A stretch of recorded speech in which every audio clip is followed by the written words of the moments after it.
رات کا سناٹا تھا اور فضا میں ایک عجیب سی گھٹن تھی۔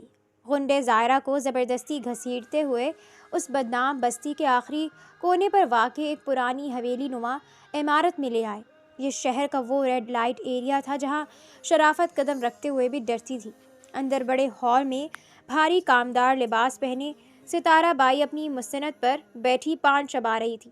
غنڈوں نے زائرہ کو بے دردی سے فرش پر پٹخ دیا۔ اس کے بال بکھرے ہوئے تھے اور وہ خوف سے بری طرح کانپ رہی تھی۔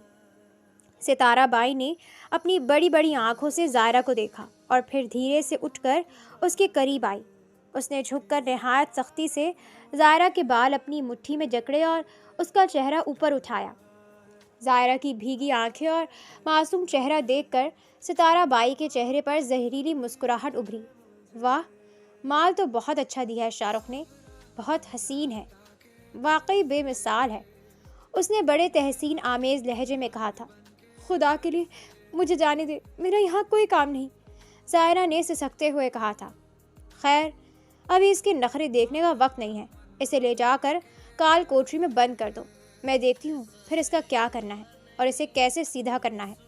ستارہ بائی نے اس کی بات کو ہنسی میں اڑا دیا اور غنڈوں کی طرف مڑ کر کرخت آواز میں حکم دیا تھا۔ غنڈوں نے زائرہ کو بازو سے جکڑا اور اسے گھسیٹتے ہوئے اندرونی کمرے کی طرف لے گئے۔ زائرہ کی چیخیں دیواروں سے ٹکرا کر رہ گئیں اور جیسے ہی وہ کمرے میں داخل ہوئے، غنڈوں نے اسے اندر دھکیل کر بھاری دروازہ باہر سے بند کر دیا۔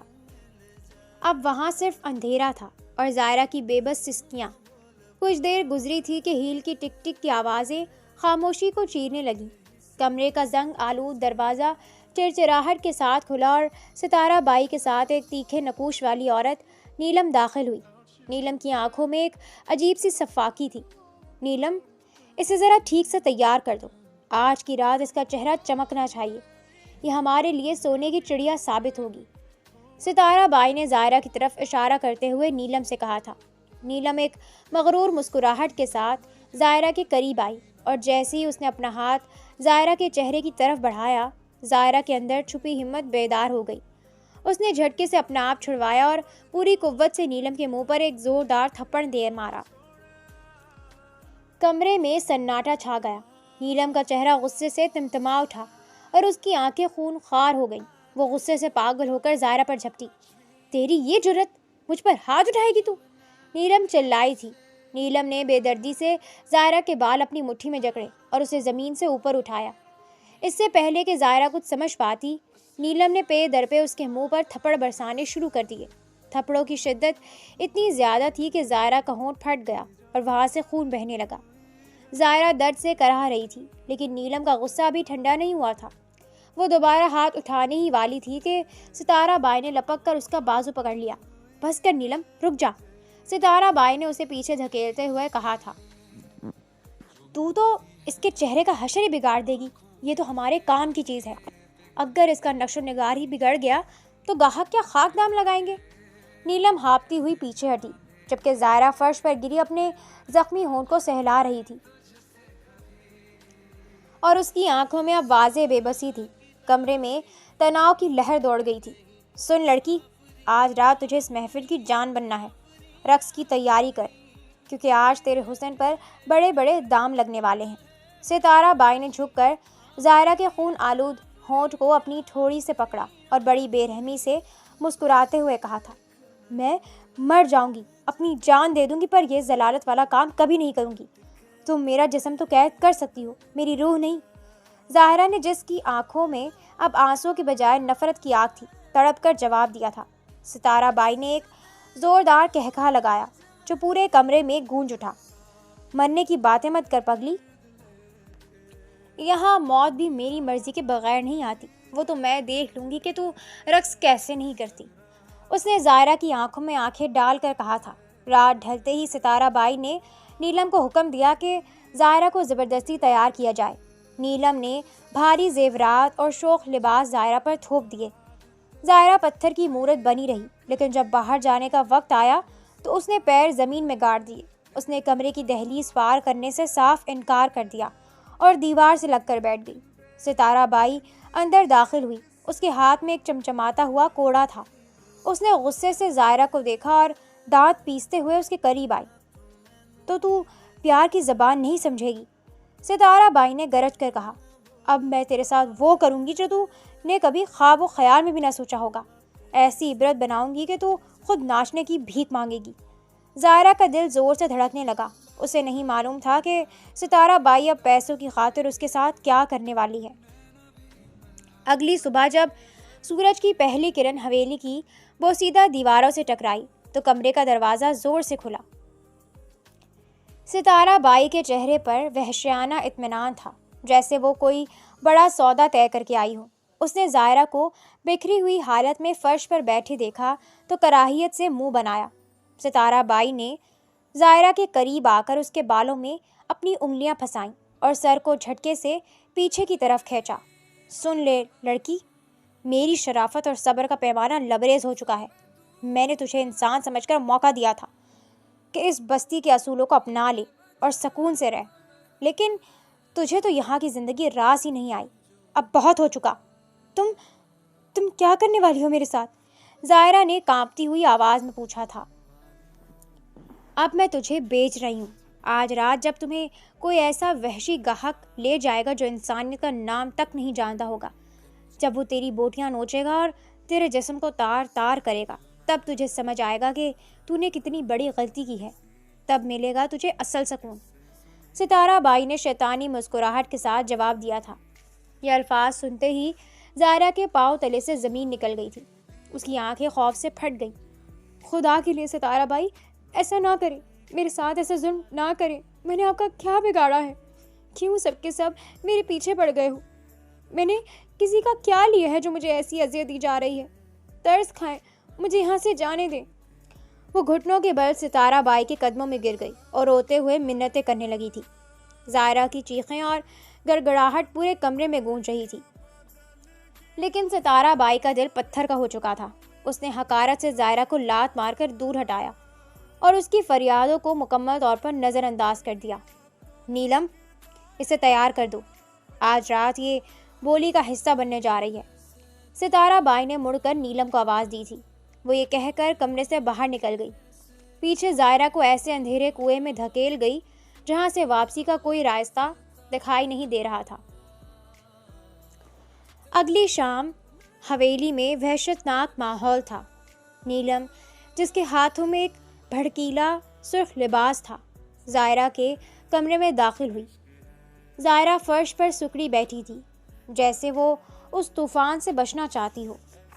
نیلم نے زائرہ کو بالوں سے کھینچ کر کھڑا کیا اور زبردستی وہ بھڑکیلے کپڑے اسے پہنا دیے۔ اس کے بعد نیلم نے زائرہ کے معصوم چہرے پر بے تحاشا میک اپ تھوپنا شروع کر دیا۔ سرخ رنگ کی لپسٹک اور آنکھوں میں گہرا کاجل لگا کر نیلم نے زائرہ کو ایک ایسی عورت بنا دیا جو وہ بالکل نہیں تھی۔ وہ اسے کھینچتی ہوئی باہر حویلی کے صحن میں لے آئی، جہاں اونچی آواز میں موسیقی بج رہی تھی اور ماحول میں دھوئیں اور شراب کی بو بسی ہوئی تھی۔ صحن کے بیچ میں ایک چبوترا تھا جہاں سے بولی شروع ہونی تھی۔ زائرہ نے دیکھا کہ وہاں ہوس کے پجاری، وحشی قسم کے مرد جمع تھے۔ وہ خوف سے تھر تھر کانپ اٹھی۔ اس نے موقع پایا اور بھاگ کر ستارہ بائی کے قدموں میں گر گئی۔ ستارہ بائی، میں آپ کے پاؤں پڑتی ہوں، یہ سب نہ کریں، مجھے ان درندوں کے حوالے نہ کریں، میں آپ کی کنیز بن کر رہوں گی، بس میری عزت بچا لیں، مجھے ان لوگوں کے سامنے نیلام نہ کریں۔ اس کی آواز ہچکیوں میں دب رہی تھی۔ ستارہ بائی نے نفرت بھری نظر زائرہ پر ڈالی، اپنا پاؤں زور سے چھڑوایا اور نیلم کی طرف اشارہ کیا۔ نیلم نے زائرہ کو گردن سے پکڑا اور اسے گھسیٹتے ہوئے ان مردوں کے سامنے لا کھڑا کیا۔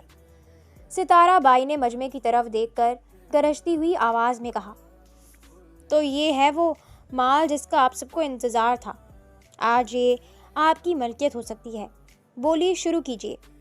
اور پھر جیسے کسی بے جان چیز کو پھینکا جاتا ہے، نیلم نے زائرہ کو دھکا دے کر ان مردوں کے سامنے چبوترے پر پٹخ دیا۔ زائرہ فرش پر گری، اس کے آنسوؤں نے میک اپ کی تہیں بگاڑ دی تھی اور سامنے درندوں کا ایک جم گٹھا تھا جو اس کی طرف ایسے بڑھ رہے تھے جیسے کوئی شکاری اپنے شکار کی طرف بڑھتا ہے۔ حال گاڑی کی پرسکون رفتار اور اندر کی خاموشی ظاہرہ کے اعصاب پر بوجھ بن رہی تھی۔ وہ سمٹی ہوئی سی کھڑکی کے باہر تیزی سے گزرتے درختوں اور روشنیوں کو دیکھ رہی تھی،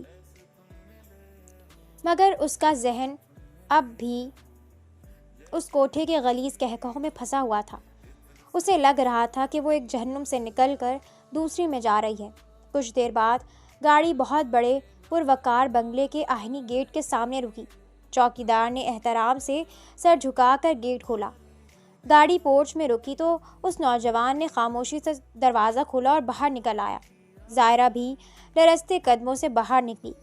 نوجوان نے اسے اندر آنے کا اشارہ کیا اور سیڑھیاں چڑھ کر اسے اوپر کی منزل پر موجود کمرے کے سامنے لے گیا۔ کمرہ وسیع تھا، جس کی دیواروں پر ہلکا سندلی رنگ اور فرنیچر پر نفاست جھلک رہی تھی۔ وہاں کا سکون ظاہرہ کے لیے اجنبی تھا۔ تم یہاں رہو گی، نوجوان نے مختصر بات کی اور پھر باہر کھڑی ایک معمر ملازمہ سکینہ کو آواز دی۔ سکینہ بوا، انہیں کے کپڑے لا کر دیں اور کچھ کھانے کا انتظام کریں، یہ تھکی ہوئی ہیں۔ انہیں کسی چیز کی شکایت نہیں ہونی چاہیے، اس نے ظاہرہ کی طرف دیکھتے ہوئے کہا تھا۔ سکینہ بوا نے حیرت سے ظاہرہ کو دیکھا، مگر اپنے مالک کے مزاج سے واقف تھی، اس لیے فوراً سر ہلا دیا۔ نوجوان نے ایک بار ظاہرہ کے مرجھائے ہوئے چہرے کی طرف دیکھا۔ اس کی آنکھوں میں کوئی ہوس نہیں تھی۔ ظاہرہ کو پتہ نہیں کیوں اس سے ڈر نہیں لگ رہا تھا۔ وہ بغیر کچھ مزید کہے مڑا اور نیچے کی طرف چل دیا۔ ظاہرہ وہیں بت بنی کھڑی رہی، یہاں تک کہ نیچے گاڑی کے سٹارٹ ہونے اور پورٹ سے نکلنے کی آواز آئی۔ وہ جا چکا تھا۔ سکینہ بوا قریب آئیں اور نرمی سے ظاہرہ کے کندھے پر ہاتھ رکھا۔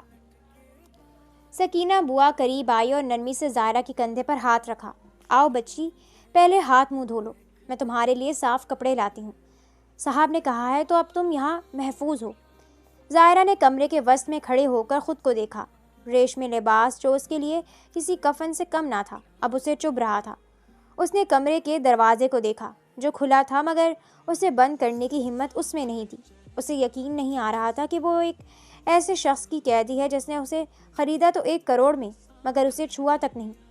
تھوڑی دیر میں بوا سفید رنگ کا جوڑا اور کھانے کی ٹرے لے کر آ گئی۔ یہ لو بیٹا، صاحب ابھی گھر سے چلے گئے ہیں، وہ رات کو دیر سے لوٹیں گے، تم کھانا کھاؤ اور آرام کرو۔ سکینہ بوا کھانے کی ٹرے رکھ کر کمرے سے باہر چلی گئی تھی۔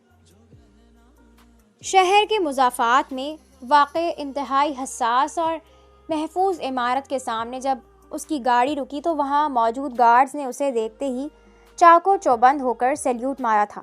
وہ تیز قدموں سے چلتا ہوا ایک بڑے سے دفتر کے سامنے پہنچا، دروازہ کھولا اور سامنے بیٹھے شخص کو سیلیوٹ مارا تھا۔ میجر ہارون شاہ رپورٹنگ سر۔ کمرے میں موجود سینئر آفیسر نے اپنی اینت اتار کر میز پر رکھی اور مسکراتے ہوئے ہارون کو دیکھا۔ آؤ ہارون، بیٹھو، کیا اپ ڈیٹ ہے مشن کی؟ ہارون کی آنکھوں میں غصے کی ایک لہر دوڑ گئی۔ سر، جو معلومات ہمیں ملی تھیں وہ محض ٹپ آف دی آئس برگ تھیں۔ ریڈ لائٹ ایریا کا وہ حصہ جس کا میں نے آج دورہ کیا، وہاں صرف جسم فروشی نہیں ہو رہی، وہاں بڑے پیمانے پر لڑکیوں کی اسمگلنگ اور منشیات کا ایک بہت بڑا نیٹ ورک کام کر رہا ہے۔ ستارہ بائی جیسے لوگ صرف مہرے ہیں، اصل کھلاڑی تو پردے کے پیچھے بیٹھے وہ با اثر لوگ ہیں جو معصوم لڑکیوں کی زندگیوں سے کھیل رہے ہیں۔ اس نے گہرا سانس لیا اور عزم سے کہا تھا، سر، میں آپ کو یقین دلاتا ہوں کہ میں جلد از جلد اس گندگی کے ڈھیر کو بے نقاب کر دوں گا اور اس پورے نیٹ ورک کو جڑ سے اکھاڑ پھینکوں گا۔ آفیسر نے اس بات میں سر ہلایا۔ شاباش ہارون، ہمیں تمہاری صلاحیتوں پر پورا بھروسہ ہے، اسی لیے تمہیں اس خطرناک انڈر کور مشن کے لیے چنا گیا تھا۔ لیکن آفیسر ذرا رکا اور ہارون کی آنکھوں میں جھانک کر پوچھا تھا، مجھے اطلاع ملی ہے کہ تم وہاں سے ایک لڑکی کو بھی خرید کر اپنے ساتھ لے گئے ہو۔ ہارون، تم جانتے ہو کہ یہ ہمارے پروٹوکول کے خلاف ہو سکتا ہے۔ ہارون کے چہرے پر ایک لمحے کے لیے ظاہرہ کا کانپتا ہوا وجود اور اس کی بے بس آنکھیں لہرائیں۔ جی سر، میں اسے ساتھ لایا ہوں، ہارون نے سنجیدگی سے جواب دیا۔ وہ لڑکی مجھے حد سے زیادہ مظلوم اور معصوم لگی۔ اس کی آنکھوں میں وہ گندگی نہیں تھی جو اس بازار کا خاصہ ہے، وہ وہاں زبردستی لائی گئی تھی۔ مجھے لگا کہ اگر اسے وہاں چھوڑ دیا تو وہ تڑپ تڑپ کر مر جائے گی۔ میں نے اسے اپنے گھر کی سیف ہاؤس والی سیکیورٹی میں رکھا ہے تاکہ وہ محفوظ رہ سکے، اور شاید وہ ہمیں اس نیٹ ورک کے بارے میں کچھ اہم معلومات بھی دے سکے۔ آفیسر نے ایک طویل خاموشی کے بعد کہا، ٹھیک ہے ہارون، اگر تمہیں لگتا ہے کہ وہ اس کیس میں مددگار ثابت ہو سکتی ہے یا انسانی ہمدردی کے ناطے یہ ضروری تھا تو ٹھیک ہے، لیکن یاد رکھنا جذباتی ہونا اس مشن کو کمزور کر سکتا ہے۔ فکر نہ کریں سر، میجر ہارون شاہ اپنے فرض کو سب سے مقدم رکھتا ہے، ہارون نے دو ٹوک لہجے میں کہا اور دوبارہ سیلیوٹ کر کے باہر نکل آیا۔ رات کی تاریکی گہری ہو چکی تھی جب ہارون کی گاڑی دوبارہ بنگلے کے پورچ میں آ کر رکی۔ اس کے چہرے پر تھکن تھی۔ گھر میں داخل ہوتے ہی اس کی نظر سکینہ بوا پر پڑی جو ڈائننگ ایریا میں برتن سمیٹ رہی تھیں۔ بوا، اس لڑکی نے کھانا کھا لیا؟ ہارون نے اپنی جیکٹ اتارتے ہوئے دھیمی مگر روبدار آواز میں پوچھا۔ ماسی نے سر ہلا کر جواب دیا، جی صاحب، اسے کھانا دے دیا تھا اور وہ اب اپنے کمرے میں ہے۔ بہت سہمی ہوئی ہے بیچاری، اب تک ایک لفظ نہیں بولی۔ ہارون نے اس بات میں سر ہلایا اور تھکے ہوئے قدموں سے سیڑھیاں چڑھ کر اس کمرے کی طرف بڑھا جہاں زائرہ کو ٹھہرایا گیا تھا۔ اس نے دستک دی اور پھر آہستہ سے دروازہ کھول کر اندر داخل ہوا۔ زائرہ جو کھڑکی کے پاس بیٹھی باہر اندھیرے کو تک رہی تھی، ہارون کی آہٹ سن کر کسی بجلی کے جھٹکے کی طرح اچھلی اور تیزی سے کمرے کے کونے میں دب گئی۔ اس کی آنکھوں میں وحشت تھی اور چہرہ خوف سے سفید پڑ چکا تھا۔ دیکھیں، میری بات سنیں۔ زائرہ کی آواز کانپ رہی تھی اور اس کے ہاتھ خود بخود دفاعی انداز میں اٹھ گئے تھے۔ میں ویسی لڑکی نہیں ہوں جیسی آپ سمجھ رہے ہیں، خدا کے لیے مجھے ہاتھ مت لگانا، پلیز مجھے یہاں سے جانے دیں، میں آپ کے آگے ہاتھ جوڑتی ہوں، مجھے ہاتھ مت لگائیے گا۔ اس کی آواز میں چھپی اذیت اور بے بسی دیکھ کر ہارون ایک لمحے کے لیے اپنی جگہ رک گیا۔ زائرہ کا پورا وجود لرز رہا تھا۔ تم ریلیکس ہو جاؤ، میری بات غور سے سنو، میں تمہیں کچھ نہیں کہوں گا اور نہ ہی تمہیں یہاں کسی سے کوئی خطرہ ہے۔ ہارون نے اپنے لہجے کو حد درجہ نرم اور پرسکون بناتے ہوئے کہا تھا۔ اس نے ایک قدم پیچھے ہٹ کر اسے یہ باور کروایا کہ وہ اس کی سپیس کا احترام کرتا ہے۔ تم یہاں بالکل محفوظ ہو، اب آرام کرو اور یہ ڈر اپنے دل سے نکال دو کہ کوئی تمہیں ہاتھ لگائے گا۔ ہارون نے کرسی تھوڑی پیچھے ہٹائی اور نہایت تحمل سے زائرہ کے سامنے بیٹھ گیا۔ اس کی آنکھوں میں تجسس تھا۔ تمہارا نام کیا ہے؟ ہارون نے بہت دھیمے لہجے میں پوچھا۔ زائرہ نے اپنی بھیگی ہوئی پلکیں اٹھائیں اور لرزتی آواز میں جواب دیا، زائرہ۔ زائرہ۔ ہارون نے نام دہرایا اور پھر براہ راست اس کی آنکھوں میں دیکھ کر پوچھا، زائرہ، میں جاننا چاہتا ہوں کہ تم جیسی لڑکی اس جہنم تک کیسے پہنچی؟ تمہارے ساتھ یہ سب کیسے ہوا؟ ہارون کے لہجے میں چھپی اپنائیت نے زائرہ کے ضبط کے بندھن توڑ دیے۔ وہ ایک دم پھوٹ پھوٹ کر رونے لگی۔ اس کی ہچکیاں کمرے کی خاموشی کو چیر رہی تھیں۔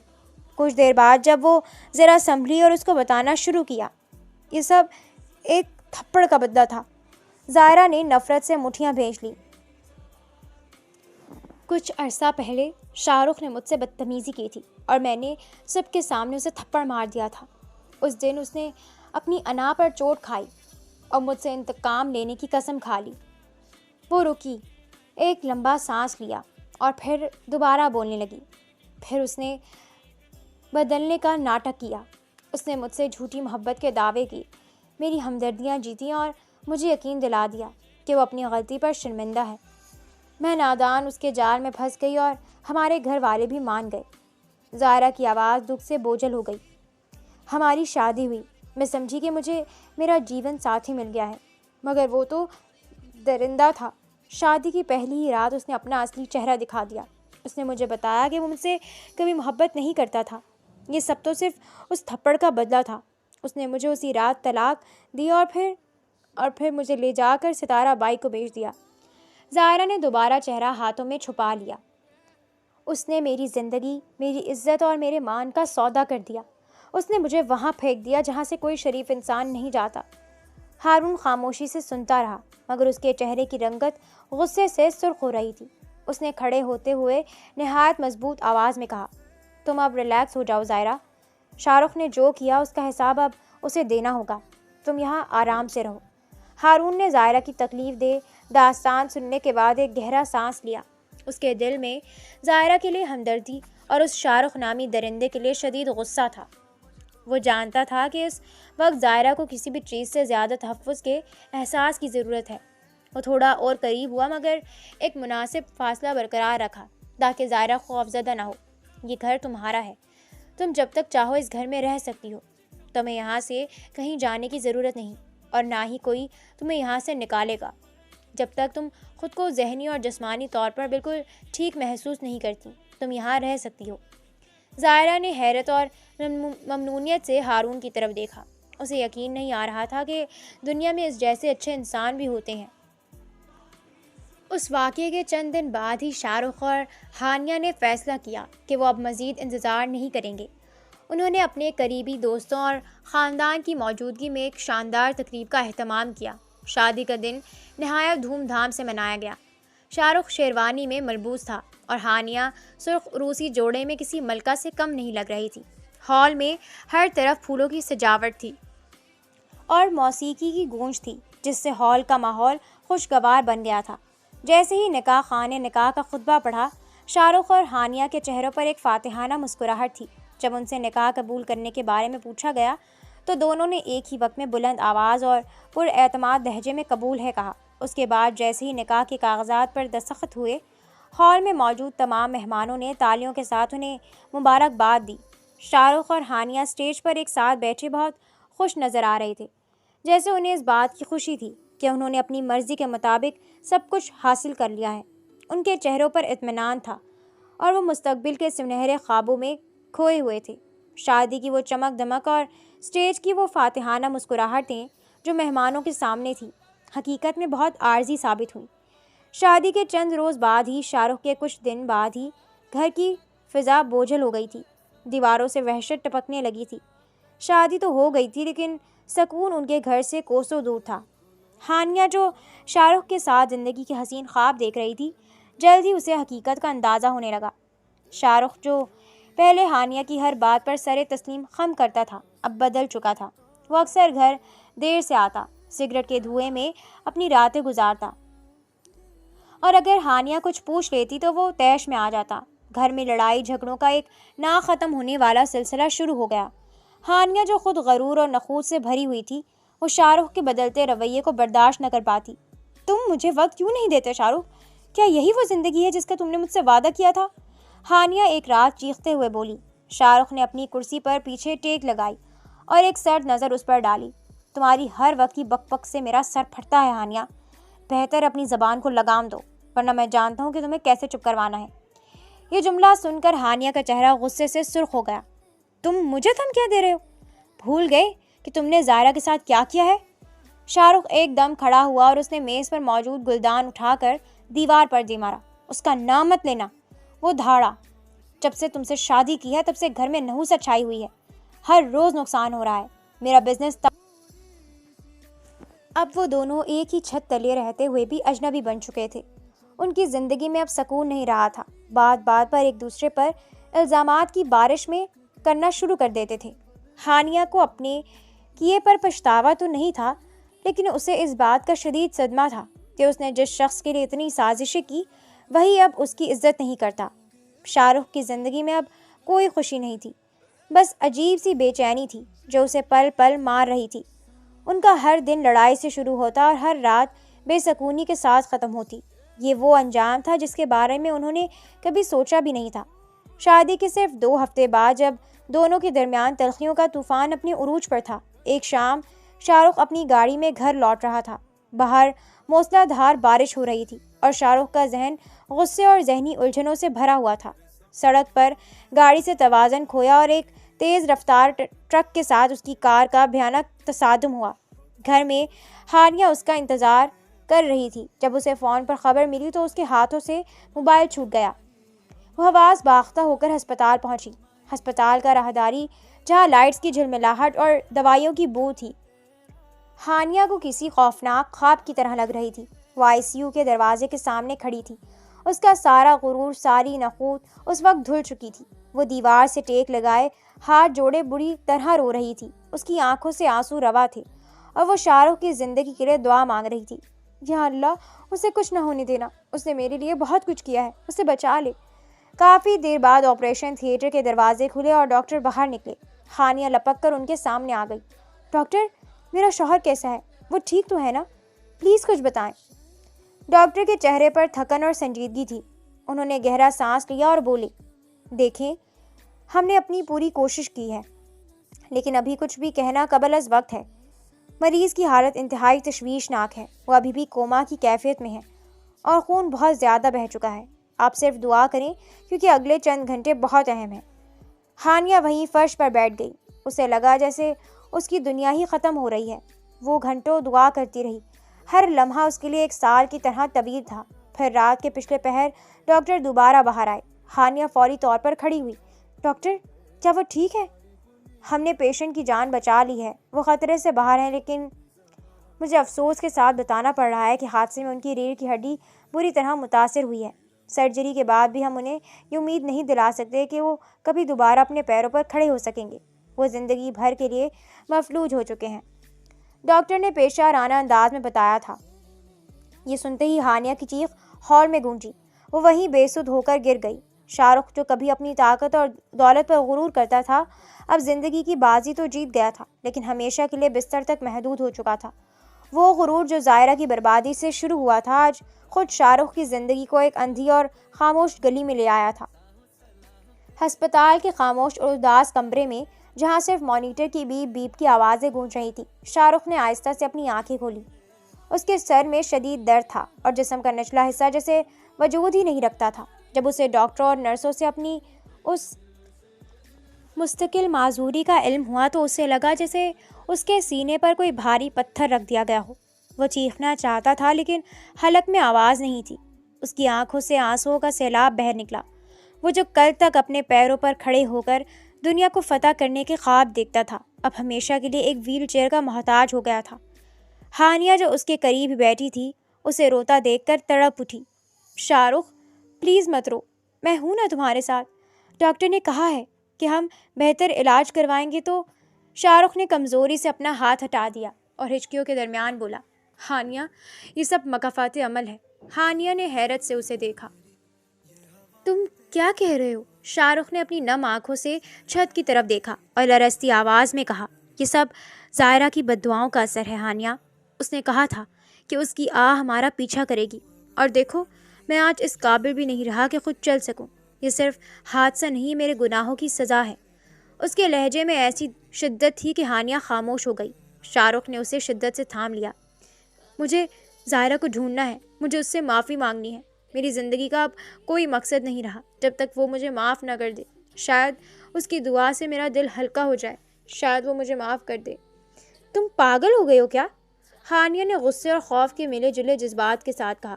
وہ کہاں ہوگی کسی کو نہیں پتا، اور تم اس حالت میں اسے کیسے ڈھونڈو گے؟ لیکن شاہ رخ اب ضد پر اڑ چکا تھا۔ اس کا ضمیر اسے چین نہیں لینے دے رہا تھا۔ وہ بستر پر لیٹے لیٹے ہی اپنے دوستوں کو فون کرنے لگا، لوگوں سے رابطہ کرنے لگا، اور اسے ایک ہی دھن سوار ہو گئی کہ چاہے پوری دنیا چھان مارے، اسے ظاہرہ کو ڈھونڈنا ہے تاکہ وہ اس کے قدموں میں گر کر اپنی غلطی کا اعتراف کر سکے۔ ہارون کے گھر میں ظاہرہ کو رہتے ہوئے 2 مہینے ہو چکے تھے۔ اس دوران ظاہرہ نے ہارون کے گھر اور اس کی زندگی میں ایک سکون کا احساس بھر دیا تھا۔ ہارون ان دنوں شہر میں ایک انتہائی پیچیدہ کیس کی تحقیقات کے سلسلے میں تعینات تھا۔ یہ کیس کسی معمولی جرم کا نہیں بلکہ شہر کے ریڈ لائٹ ایریا کی مشہور اور با اثر ستارہ بائی کے خلاف تھا، جس کے نیٹ ورک کو توڑنے کے لیے ہارون دن رات کام کر رہا تھا۔ اس شام ہارون جب گھر لوٹا تو کافی تھکا ہوا اور پریشان لگ رہا تھا۔ ظاہرہ نے چائے بنا کر اسے دی تو ہارون نے ایک گہری سانس لی اور اپنی فائل میز پر رکھتے ہوئے بولا، ظاہرہ، ستارہ بائی کے خلاف ثبوت اکٹھے کرنا آسان نہیں ہے۔ وہ بہت گہری جڑیں رکھتی ہے اور بہت سے با اثر لوگ بھی اس کے ساتھ جڑے ہوئے ہیں۔ میں شاہ رخ پر بھی کیس کرنا چاہ رہا ہوں۔ ظاہرہ نے اس کا نام سن کر ایک لمحے کے لیے اپنی نظریں جھکائیں، مگر اس کے چہرے پر کوئی کرب نہیں بلکہ ایک گہرا اطمینان تھا۔ ہارون، ظاہرہ نے نہایت سکون سے کہا، آپ ستارہ بائی کے خلاف قانونی جنگ لڑ رہے ہیں، یہ اچھی بات ہے، لیکن جہاں تک اس شخص کی بات ہے جس نے میری زندگی تباہ کرنے کی کوشش کی تھی، تو میں نے اپنا معاملہ اللہ کی عدالت پر چھوڑ دیا ہے۔ ہارون نے حیرت سے اسے دیکھا۔ ظاہرہ، اس نے تمہارے ساتھ جو کیا، کیا تم چاہتی ہو کہ اسے کوئی سزا نہ ملے؟ میں تو اس کے خلاف بھی کارروائی کر سکتا ہوں، اگر تم بولو تو میں آج ہی اس کے خلاف کیس کی فائل کھول سکتا ہوں۔ ظاہرہ نے سر نفی میں ہلایا۔ نہیں ہارون، مجھے کسی انتقام میں دلچسپی نہیں ہے۔ جس دن اسے مجھے نکالا تھا میں نے کہا تھا کہ اللہ کی لاٹھی بے آواز ہے اور میرا رب جو فیصلہ کرے گا وہی بہترین ہوگا۔ مجھے کسی عدالت کے سامنے کھڑے ہو کر اپنے زخم تازہ نہیں کرنے، میرا بدلہ اللہ خود لے لے گا، اور میں نے اپنا سارا معاملہ اسی کے سپرد کر دیا ہے۔ ہارون خاموش ہو گیا۔ وہ ظاہرہ کی اس بلند ہمتی اور صبر کو دیکھ کر دم بخود رہ گیا۔ اسے محسوس ہوا کہ ستارہ بائی اور شاہ رخ جیسے لوگ جنہیں وہ قانون کے کٹہرے میں لانا چاہتا ہے، وہ دراصل پہلے ہی اپنی بربادی کی طرف گامزن ہے۔ ظاہرہ کا یہ بھروسہ کسی بھی قانونی چارہ جوئی سے زیادہ طاقتور تھا۔ ہارون نے کافی عرصے تک خاموشی اختیار کیے رکھی، لیکن ظاہرہ کے کردار اور اس کی مضبوطی نے اسے اندر سے بدل کر رکھ دیا تھا۔ ایک شام جب وہ اپنی اس فائل کو سمیٹ رہا تھا جس میں ستارہ بائی اور اس کے نیٹ ورک کے خلاف ثبوت تھے، اس نے ظاہرہ کو اپنے پاس بلایا۔ ظاہرہ خاموشی سے آ کر سامنے بیٹھ گئی۔ ہارون نے گہرا سانس لیا۔ اس کی آواز میں ایک عجیب سی لرزش اور سنجیدگی تھی۔ ظاہرہ، میں نے زندگی میں بہت سے محاذ دیکھے ہیں، بہت سے لوگوں کو قریب سے پرکھا ہے، لیکن تم جیسی باہمت اور صابر خاتون مجھے اپنی زندگی کے اس موڑ پر ملی ہو۔ وہ کچھ لمحے رکا پھر بولا، میں جانتا ہوں کہ جس کرب سے تم گزری ہو اس کے بعد کسی دوسرے مرد پر بھروسہ کرنا کتنا مشکل ہے۔ دھوکہ ملنے کے بعد دل پتھر کا ہو جاتا ہے اور اعتماد کی دیواریں گر جاتی ہیں، لیکن ہارون نے اپنی نظریں ظاہرہ کی آنکھوں میں گاڑ دیں۔ میں تمہیں اپنی زندگی کا ساتھی بنانا چاہتا ہوں۔ میں تمہیں ایک عزت بھری زندگی اور ایک گھر کا تحفظ دینا چاہتا ہوں۔ میں جانتا ہوں کہ تم شاید ابھی اس رشتے کے لیے تیار نہ ہو، لیکن میں تمہیں یقین دلاتا ہوں کہ میرا ہر قدم تمہاری مرضی اور تمہاری عزت کے تابع ہوگا۔ کیا تم مجھ پر ایک بار اعتبار کر سکتی ہو؟ ظاہرہ، جو ہارون کی شرافت اور اس کے احترام کی قائل تھی، یہ سن کر سکتے میں آ گئی۔ شاہ رخ سے دھوکہ ملنے کے بعد اس نے اپنے دل کے دروازے سب کے لیے بند کر لیے تھے۔ ہارون کے الفاظ پر اس کا دل لرزا تھا۔ وہ جانتی تھی کہ ہارون ایک نیک انسان ہے، لیکن ماضی کی تلخ یادیں اب بھی اس کے ذہن کے دریچوں میں موجود تھیں۔ اس نے اپنی نظریں جھکا لیں۔ اس کے لبوں پر ایک ہلکی سی لرزش آئی۔ کچھ دیر خاموشی چھائی رہی، پھر اس نے سر اٹھا کر ہارون کو دیکھا۔ ہارون، آپ کی یہ پیشکش میرے لیے بہت احترام کا باعث ہے۔ سچ تو یہ ہے کہ آپ نے اس گھر میں مجھے وہ عزت دی ہے جو میں نے کھو دی تھی، لیکن ظاہرہ نے تھوڑا توقف کیا۔ میری روح اب بھی اس زخم سے لہو لہان ہے جو مجھے ملا تھا۔ مجھے سمجھنے کے لیے اور خود کو دوبارہ زندگی کے اس موڑ پر کھڑا کرنے کے لیے تھوڑا وقت چاہیے۔ مجھے فیصلہ کرنے دیں کہ کیا میں اب کسی اور کی زندگی کا حصہ بننے کے قابل ہوں یا نہیں۔ کیا آپ مجھے کچھ وقت دیں گے؟ میں سوچ کر آپ کو بتاؤں گی۔ ہارون نے ایک مسکراہٹ کے ساتھ سر ہلا دیا۔ اسے ظاہرہ کی سادگی اور ایمانداری سے مزید محبت ہو گئی تھی۔ میں تمہارا انتظار کروں گا ظاہرہ، وقت لو، کوئی جلد بازی نہیں ہے۔ تم جب بھی تیار ہو مجھے بتانا۔ ظاہرہ وہاں سے اٹھ کر اپنے کمرے میں چلی گئی، لیکن اس رات اسے نیند نہیں آئی۔ وہ کھڑکی کے پاس کھڑی سوچ رہی تھی کہ کیا واقعی زندگی اسے ایک نئی امید دے رہی ہے یا پھر سے کوئی امتحان تھا۔ شاہ رخ، جو اپنی پوری دنیا ویل چیئر تک محدود کر چکا تھا، کے لیے سکون اب ایک خواب بن چکا تھا۔ اس کے اندر کی آگ اسے ہر لمحہ جلا رہی تھی۔ ایک دن اس نے اپنے خاص آدمی سے زبردستی معلومات نکلوائیں کہ وہ میجر ہارون کون ہے جس کے گھر ظاہرہ کی موجودگی کی اطلاعات تھیں۔ اسے معلوم ہوا کہ ہارون ریڈ لائٹ ایریا میں ستارہ بائی کے خلاف کیس لڑ رہا ہے اور ظاہرہ وہیں کہیں پناہ لیے ہوئے ہے۔ شاہ رخ اپنی معذوری کے باوجود اس دن کسی دیوانے کی طرح تیار ہوا۔ اس کے چہرے پر پچھتاوے کی سیاہی پھیلی ہوئی تھی۔ وہ اپنی ویل چیئر پر بیٹھا ڈرائیور کے ساتھ ہارون کے گھر پہنچا۔ گھر کے وسیع صحن میں ہارون اور ظاہرہ ایک چھوٹی سی میز پر چائے پی رہے تھے۔ دونوں کے درمیان پرسکون خاموشی اور باہمی احترام کا رشتہ محسوس ہوتا تھا۔ اچانک گیٹ پر موجود گارڈ نے اندر آ کر اطلاع دی، سر، باہر کوئی آیا ہے، ویل چیئر پر ہے اور اپنا نام شاہ رخ بتا رہا ہے۔ ظاہرہ کے ہاتھ میں پکڑی چائے کی پیالی لرز گئی۔ اس کا دل ایک پل کے لیے جیسے دھڑکنا بھول گیا۔ ماضی کا وہ سارا درد، وہ ذلت، وہ قیامت خیز رات اس کی آنکھوں کے سامنے گھوم گئی۔ وہ ہچکچائی، اس کا وجود کانپنے لگا، لیکن پھر اس نے گہری سانس لی اور اپنی خودداری کو مجتمع کیا۔ آنے دیں اسے، ظاہرہ نے مستحکم آواز میں کہا۔ ہارون نے اسے تشویش سے دیکھا، لیکن ظاہرہ نے سر ہلایا۔ کچھ ہی لمحوں میں ویل چیئر کی چرچراہٹ سنائی دی۔ جیسے ہی شاہ رخ صحن میں داخل ہوا، ظاہرہ کی آنکھیں حیرت سے پھیل گئیں۔ اس کے سامنے وہ غرور سے بھرا شاہ رخ نہیں تھا، بلکہ ٹوٹا ہوا، بکھرا ہوا انسان تھا جو اپنی ہی بے بسی کا قیدی بنا ہوا تھا۔ شاہ رخ نے جب زائرہ کو دیکھا تو اس کی آنکھوں سے آنسو بہہ نکلے۔ وہ کچھ بول نہ سکا، بس زائرہ کے قدموں میں گرنے کی کوشش کرنے لگا، لیکن اپنی معذوری کی وجہ سے نہ جھک سکا۔ اس نے ویل چیئر پر بیٹھے ہی اپنے ہاتھ جوڑ لیے۔ زائرہ، اس کی آواز رن گئی تھی، میں تم سے معافی مانگنے آیا ہوں، مجھے معاف کر دو۔ زائرہ کے چہرے پر پتھراؤ جیسی سردی تھی۔ کس منہ سے معافی مانگ رہے ہو شاہ رخ؟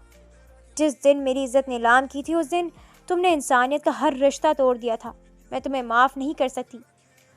شاہ رخ زاروں قطار رونے لگا۔ میں جانتا ہوں میں کسی معافی کے قابل نہیں ہوں۔ ہمیں ہماری غلطیوں کی سزا مل چکی ہے۔ ہانیہ، وہ بھی اب کبھی ماں نہیں بن سکتی۔ ڈاکٹروں نے جواب دے دیا ہے، ہمارے گھر میں کبھی خوشی نہیں آئے گی۔ یہ صرف تمہاری وہ آہ ہے جو عرش تک پہنچی ہے۔ میں ہر روز تڑپتا ہوں، ہر سانس مجھے زہر لگتی ہے۔ پلیز زائرہ، مجھے معاف کر دو تاکہ میری روح کو یہ اذیت نہ ملے۔ مجھے سکون سے مرنے تو دو۔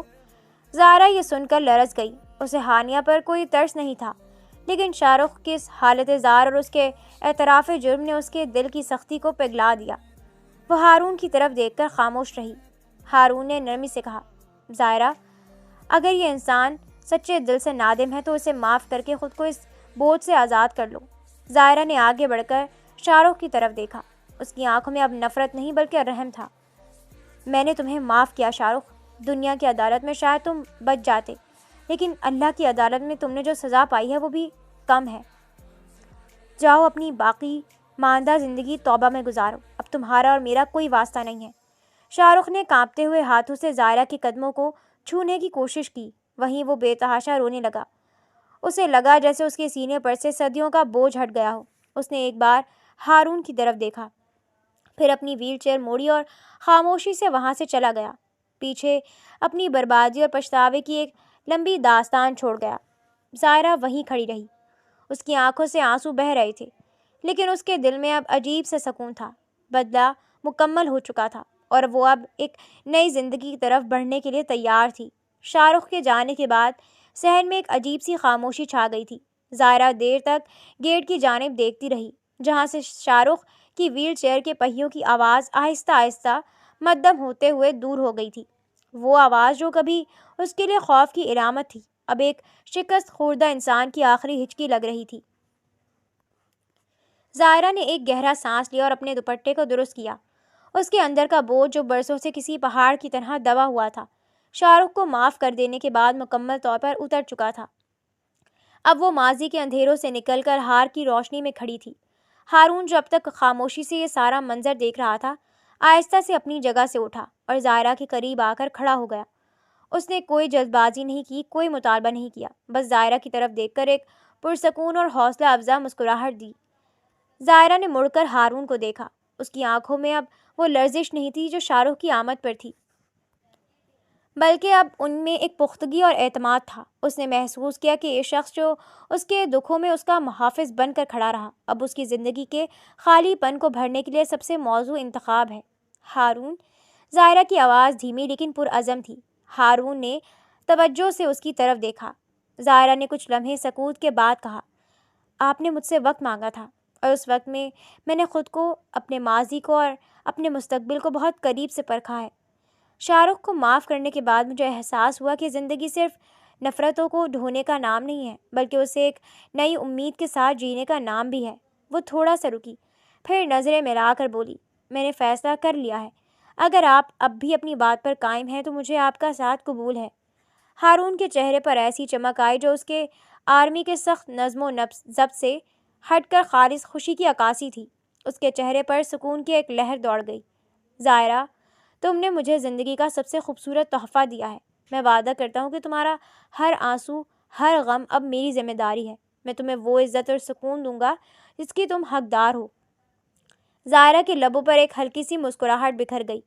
اسے محسوس ہوا کہ طوفانوں کے بعد آخر کار اس کا جہاز ایک پرسکون ساحل پر آ کر لنگر انداز ہو گیا ہے۔ اس نے اپنی پوری زندگی کو جو ایک وقت میں برباد ہونے کے دہانے پر تھی، اب ایک نئے اور مستحکم بندھن میں محفوظ کر لیا تھا۔ ہارون اور زائرہ کے درمیان اس خاموش اقرار نے اس گھر کی فضا میں ایک نئی بہار کا آغاز کر دیا تھا۔ شاہ رخ کا وہ تاریک سایہ اب ہمیشہ کے لیے ان کی زندگیوں سے مٹ چکا تھا اور وہ ایک نئی صبح کی طرف بڑھنے کے لیے تیار تھے۔ شادی کا دن زائرہ کی زندگی میں ایک ایسی صبح بن کر طلوع ہوا جس میں ماضی کا کوئی سایہ نہیں تھا۔ ہارون نے اس دن کو زائرہ کے لیے یادگار بنانے میں کوئی کسر نہیں چھوڑی تھی۔ نکاح سے چند گھنٹے قبل جب زائرہ تیار ہو رہی تھی، اسے معلوم ہوا کہ ہارون اسے ایک بہت بڑا تحفہ دینے والا ہے۔ جیسے ہی وہ ڈرائنگ روم میں آئی، اس نے دیکھا کہ اس کے والدین سائمہ بیگم اور اس کے والد وہاں موجود تھے۔ زائرہ کی آنکھیں پھٹی کی پھٹی رہ گئیں۔ وہ ایک لمحے کے لیے اپنی جگہ پر جم گئی اور پھر بے اختیار دوڑ کر اپنی ماں کے گلے لگ گئی۔ ماں کی آغوش میں جاتے ہی زائرہ کا سارا ضبط ٹوٹ گیا۔ وہ زاروں کے تار رونے لگی، جیسے برسوں کا جمع شدہ درد، تنہائی اور وہ دکھ جو اس نے اپنوں سے دور رہ کر سہے تھے، سب آنسو بن کر بہہ رہے ہوں۔ سائمہ بیگم نے بھی اپنی بیٹی کے سر پر ہاتھ پھیرا۔ ان کی اپنی آنکھوں سے بھی آنسو روا تھے۔ ماں، آپ یہاں کیسے؟ زائرہ ہچکیوں کے درمیان بمشکل بول سکی۔ سائمہ بیگم نے زائرہ کا چہرہ اپنے ہاتھوں میں لیا اور اسے پیار سے دیکھتے ہوئے کہا، بیٹی، ہارون نے ہمیں ڈھونڈ نکالا۔ اس نے ہمیں تمہاری زندگی کے بارے میں سب کچھ بتا دیا ہے۔ ہارون ہماری زندگی میں فرشتہ بن کر آیا ہے۔ زائرہ نے مڑ کر ہارون کو دیکھا، جو دور کھڑا مسکرا رہا تھا، اور اس کی آنکھوں میں زائرہ کے لیے بے پناہ احترام تھا۔ اس لمحے زائرہ کو یقین ہو گیا کہ اللہ نے اس کے صبر کا کتنا حسین صلہ دیا ہے۔ پھر وہ مبارک گھڑی آئی۔ قاضی صاحب نے نکاح کے کاغذات زائرہ کے سامنے رکھے۔ زائرہ کے والد نے اس کا ہاتھ ہارون کے ہاتھ میں دیا۔ جب قاضی صاحب نے پوچھا تو زائرہ کی آواز میں ایک ایسا ٹھہراؤ اور سکون تھا جو صرف ان لوگوں کے پاس ہوتا ہے جنہیں اپنے رب پر کامل بھروسہ ہو۔ قبول ہے۔ 3 بار یہ الفاظ کہنے کے ساتھ ہی زائرہ کی زندگی کا ایک نیا باب شروع ہو گیا۔ نکاح کے بعد جب ہارون نے اسے دیکھا تو زائرہ کے چہرے پر وہ حیا اور سکون تھا جو اس کی اپنی پہچان بن چکا تھا۔ والدین کی دعائیں، ہارون کا ساتھ اور ایک نئی شروعات۔ زائرہ نے محسوس کیا کہ اللہ کی لاٹھی بے آواز ضرور ہے، لیکن اس کی رحمتیں سب سے زیادہ باآواز اور وسیع ہیں۔ اس دن زائرہ کی ہچکیاں تھم چکی تھیں اور اس کی زندگی میں خوشیوں کی ایک ایسی لہر دوڑ گئی تھی جو اب کبھی ختم ہونے والی نہیں تھی۔ نکاح کے بعد کی زندگی زائرہ کے لیے کسی خوبصورت خواب جیسی تھی۔ ہارون نے اپنے وعدے کے مطابق اسے ہر خوشی اور عزت فراہم کی۔ شادی کے کچھ ہی عرصے بعد ہارون نے اپنے مشن کو اپنے منطقی انجام تک پہنچایا۔ اس نے اپنی پیشہ وارانہ مہارت اور عزم سے نہ صرف ستارہ بائی کے پورے نیٹ ورک کو بے نقاب کیا، بلکہ اس بدنام زمانہ ریڈ لائٹ ایریا کو ہمیشہ کے لیے بند کروا دیا۔ ستارہ بائی اور اس کے تمام کارندوں کو قانون کے کٹہرے میں لایا گیا اور ان سب کو ان کے سیاہ کارناموں کی سزا کے طور پر طویل قید کی سزا سنائی گئی۔ وہ جگہ جہاں کبھی معصوموں کی عزتیں نیلام ہوتی تھیں، اب حکومت کی زیر نگرانی ایک تعلیمی اور فلاحی مرکز میں تبدیل کر دی گئی۔ اسے اپنے ماں باپ کی دعائیں حاصل تھیں اور ہارون کا اٹوٹ ساتھ۔ ہارون اسے اکثر کہتا، زائرہ، تم نے صبر کا دامن تھام کر اپنے لیے جو راستہ بنایا وہ اس بات کی دلیل ہے کہ سچائی کبھی نہ کبھی جیت ہی جاتی ہے۔ کچھ سال بعد زائرہ اور ہارون کا خوشحال گھر تھا جس میں ان کی اپنی دنیا بستی تھی۔ زائرہ اب ماضی کی دکھ بھری یادوں سے کوسوں دور تھی۔ اس نے نہ صرف اپنے دکھوں کو بھلا دیا تھا بلکہ وہ اب اپنے جیسے دوسرے مظلوم لوگوں کی مدد کے لیے بھی پیش رہتی تھی۔ جہاں تک شاہ رخ کا تعلق تھا، وہ اپنی ویل چیئر پر بیٹھ کر اپنی تباہی کا تماشا دیکھتا رہتا۔ اس کی زندگی میں سکون کا ایک لمحہ بھی نہ آ سکا۔